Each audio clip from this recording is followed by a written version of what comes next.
حضرت علی المرتضیٰ فرماتے ہیں سیدہ فاطمہ نے کبھی مجھے کوئی کچھ کہا ہی نہیں، کبھی فرمائش ہی نہیں کی۔ ایک دن بیمار ہو گئی تو کہنے لگیں، میں قریب بیٹھا تو میں نے کہا فاطمہ زندگی میں تو نے کبھی کچھ نہیں مانگا،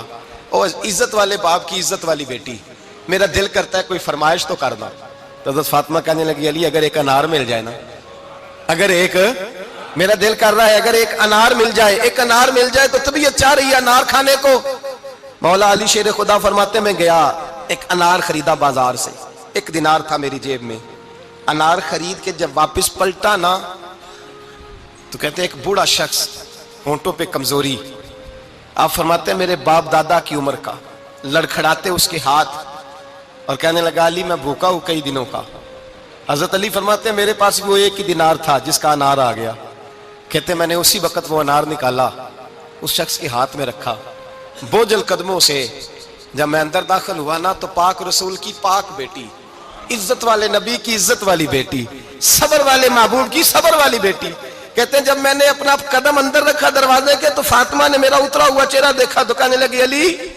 پیسے اللہ کے راستے میں دے آئے ہو، خیرات کر رہے ہو۔ حضرت شیر خدا رضی اللہ تعالیٰ عنہ فرماتے ہیں میں فاطمہ کی طرف دیکھا تو میں حیران ہو گیا، میں نے کہا فاطمہ تجھے، کہنے لگی مجھے یقین ہے آپ انار لینے گئے تھے، آپ نے خرید بھی لیا تھا،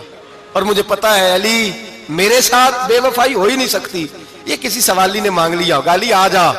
مجھے انار کھانے سے وہ سکون نہیں ملا جو تو اللہ کے راستے میں دے آیا ہے تو سکون ملا ہے، کھانے سے نہیں ملا جو تیرے دینے سے ملا ہے۔ مولا علی کہتے ہیں صبر کر کے میاں بیوی بیٹھ گئے تو دروازے پہ دستک ہوئی، کہتا میں اٹھ کے دروازے پہ گیا تو حضرت سلمان فارسی دروازے پہ کھڑے تھے،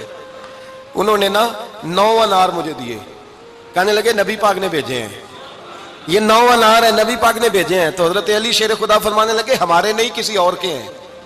ہمارے نہیں کسی پڑوسی کے ہیں، دائیں بائیں دیکھ لے، کہنے لگے نہیں تمہارے ہی ہیں، فرمانے لگے نہیں میرے ہوتے تو 10 ہوتے، اس لیے کہ اللہ فرماتا ہے من جاء بالحسنۃ فلہ عشر امثالھا، تم ایک نیکی کرو گے میں 10 کا اجر عطا کروں گا۔ فرمایا میرے ہوتے تو 10 پورے ہوتے، اللہ رسول نے بھیجا اور میرا یقین کمزور ہو سکتا ہے، میرے ہوتے تو 10 ہوتے، یہ 9 ہے۔ حضرت سلمان فارسی نے جیب میں ہاتھ ڈالا، 10واں بھی نکالا، کہا علی تیرے 10 ہی تھے، میں تو تیرا امتحان لے رہا تھا، 10 ہی تھے تیرے۔ یقین کی دولت زنجیریں کاٹ دیتی، یقین کی دولت انسان کو نواز دیتی۔ جب تو لڑکھڑاتا ہوا آیا ہے، میرے نبی پاک نے فرمایا یوں نہ کہا کر کے یا اللہ چاہے تو دے چاہے تو نہ دے، جب مالک سے مانگ تو کہا کر یا اللہ تجھی سے مانگنا ہے، میں لے کے اٹھوں گا، تو مجھے دے گا۔ فرمایا جتنا تیرا یقین کامل ہوگا اتنا ہی اللہ تجھے جھولی بھر کے عطا فرمائے گا۔